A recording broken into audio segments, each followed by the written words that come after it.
basically paid to spy on bad guys.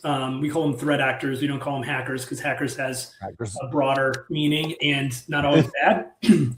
But we would build personas. Like we had 4,000 plus personas that spoke almost 20 languages natively. And they would just become friends with the bad guys. We had software that enabled the scaling of this. We built in-house. And the benefit to the customer was we had a good understanding of who to look out for, what their tool sets were, what their plans were. And if they had specific plans toward a client, we would know about that usually in advance of the attack. I guess I could turn that on. We are the Keyboard Samurai, podcast about the business of cyber and tech.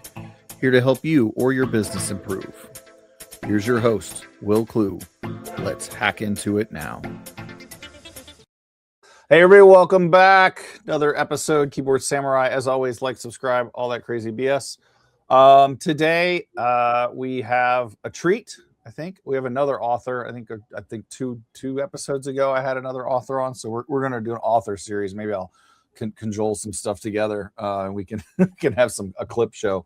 But Kurtis, why don't you give us the 30-second spiel of who you are and why we care?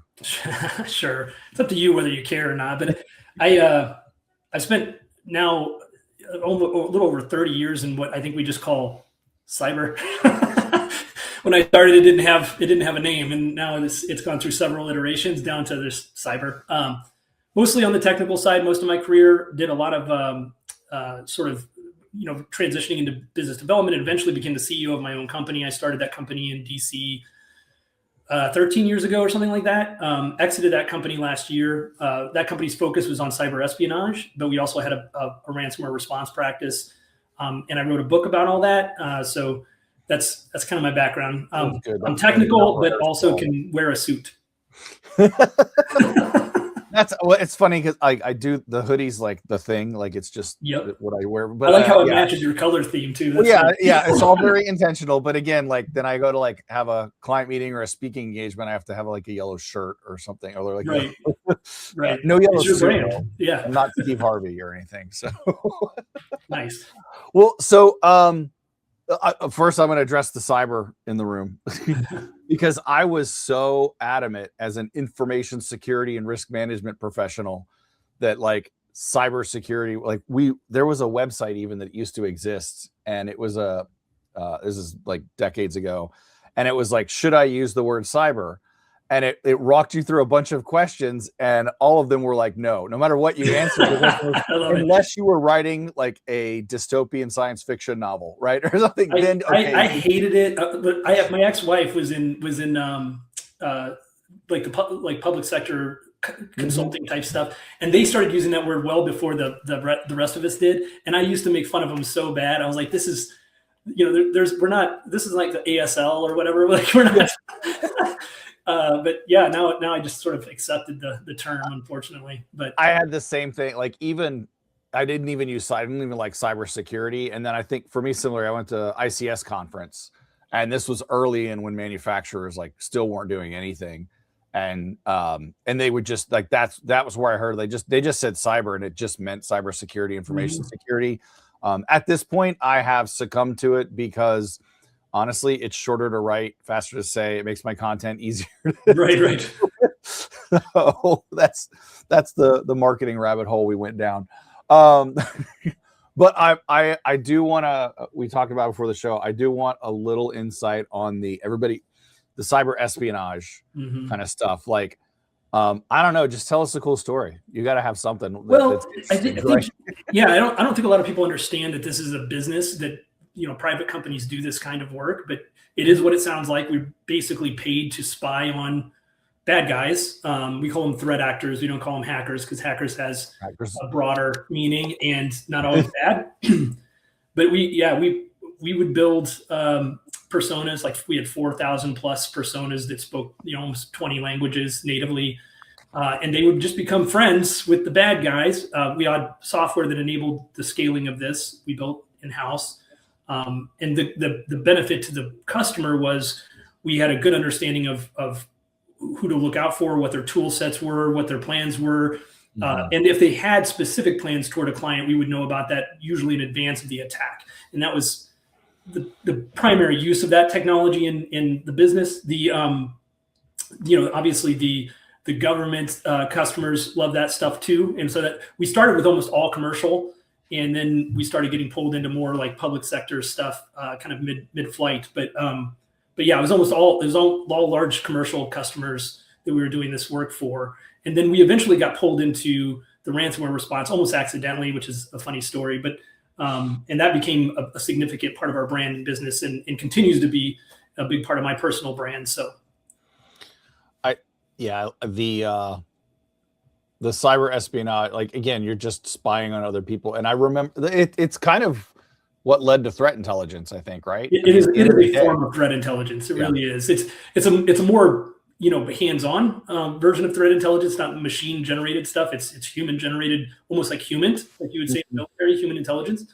It's a lot of that. Yeah, I remember in my past working with people who, they as a persona, had a dark web presence with trust and all of that. And so to the point where those people like didn't have LinkedIn profiles and didn't use social media. And I talked to somebody last week about that, and somebody's looking for a job, and that was kind of the person they used to be.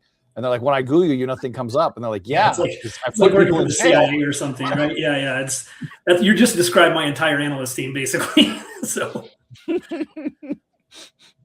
yeah, and someday you have to go out and get this, and then you're like, hey, let's write a book about this. That was one of the biggest challenges of writing the book, was how can you tell this story without giving away tradecraft or enough tradecraft that it compromises the business. I think I did a good job of that, but there's a lot more that didn't make it in the book that's mind blowing. Right. Yeah. Well, so I do talk me through that a little bit, because while I understand it conceptually, like if an individual wants to get into the dark web and build that reputation so that we can use it for spy, like what's that life cycle look like?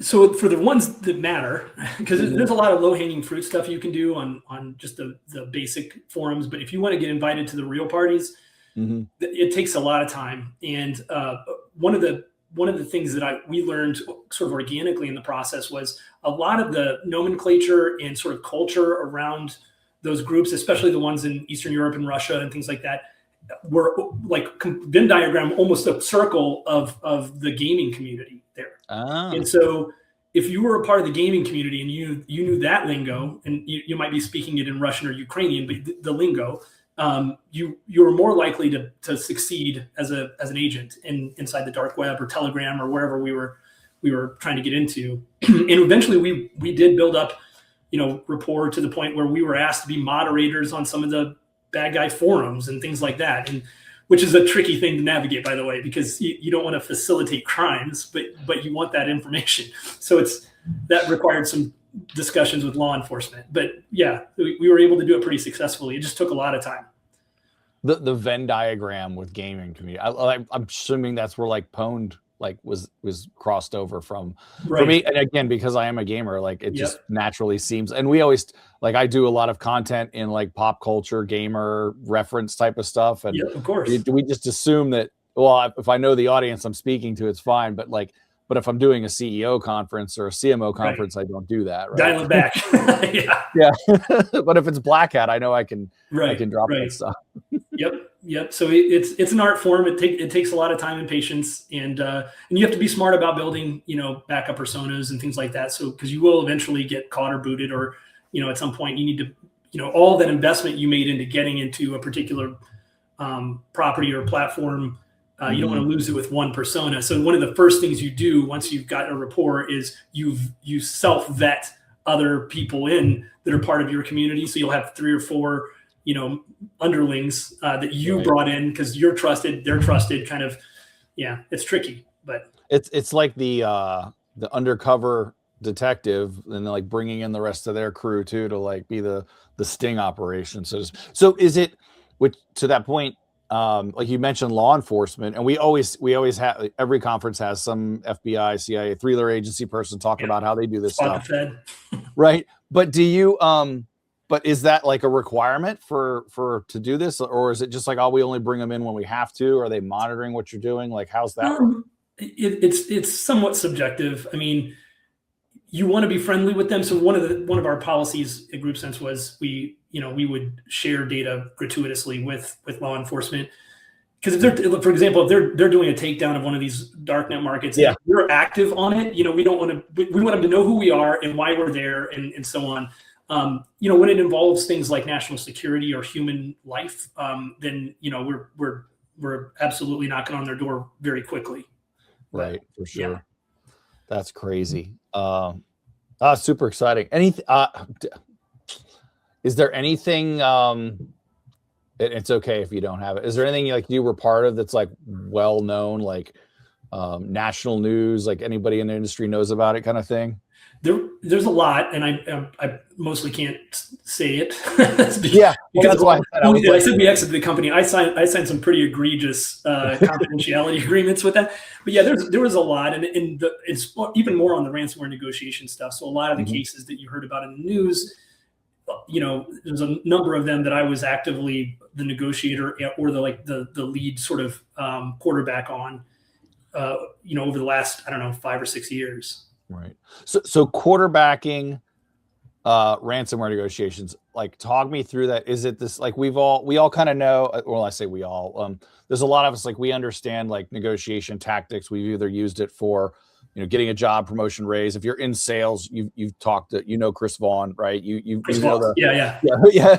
He So, wrote the blurb on the back of my book. I don't know if you knew that. Like he wrote a recommendation on the back of my book. Yeah. That guy's the GOAT, man. He's so good. He is. Because it's all psychology. So like how much of I'm curious, like that ransomware scenario, like what's that like?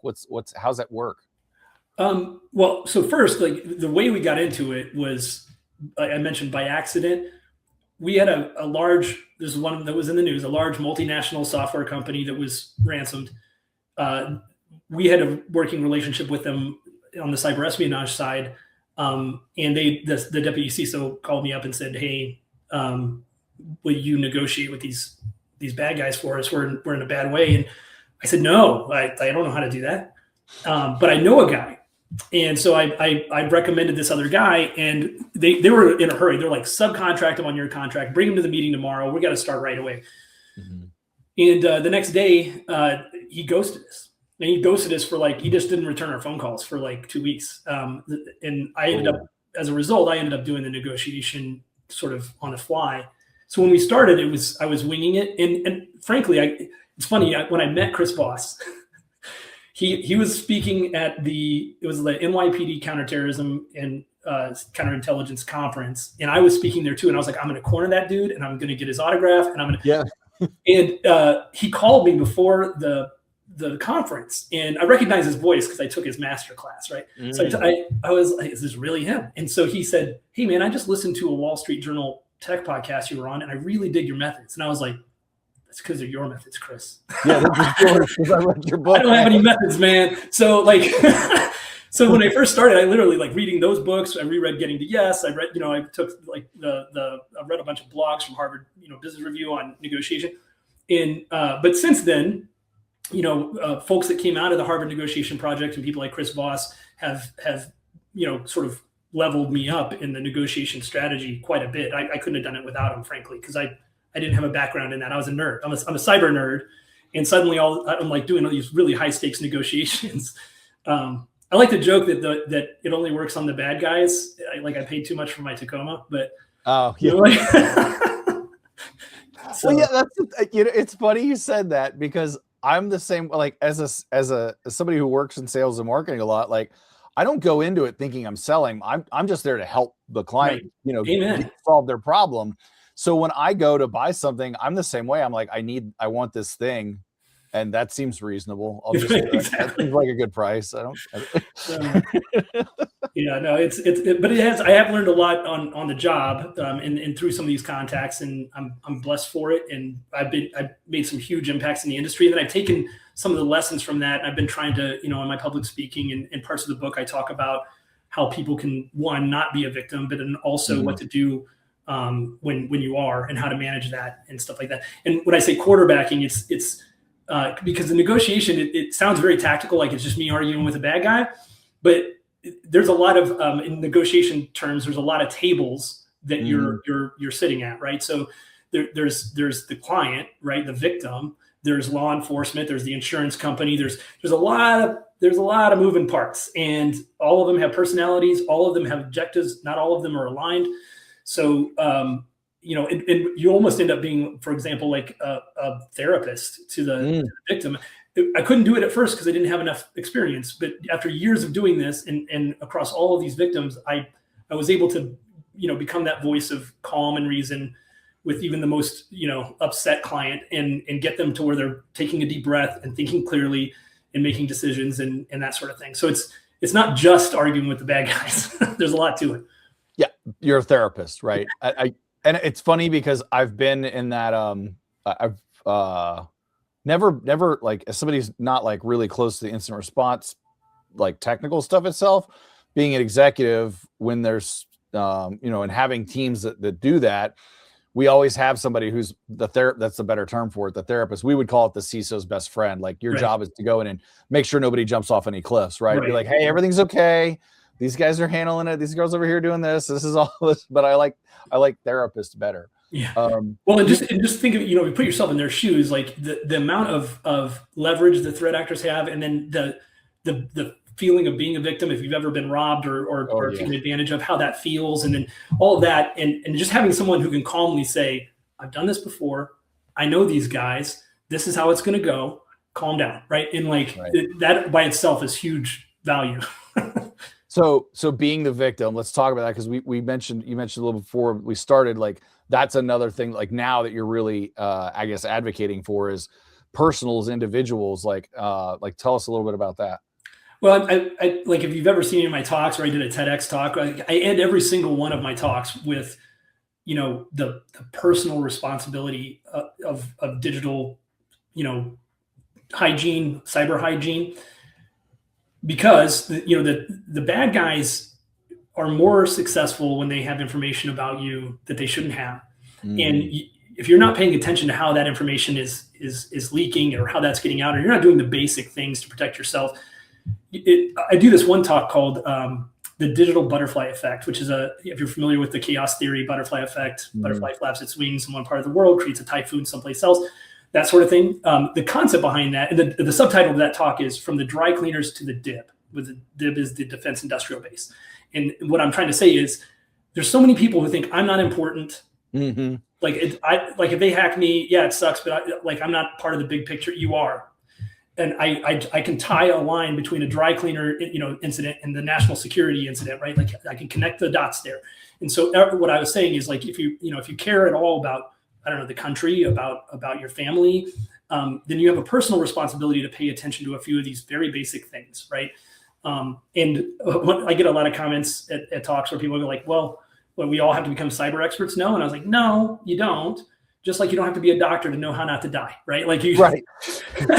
There's preventative basic care stuff, right? Yeah. So just taking some personal responsibility, I think, is important for all of us, right?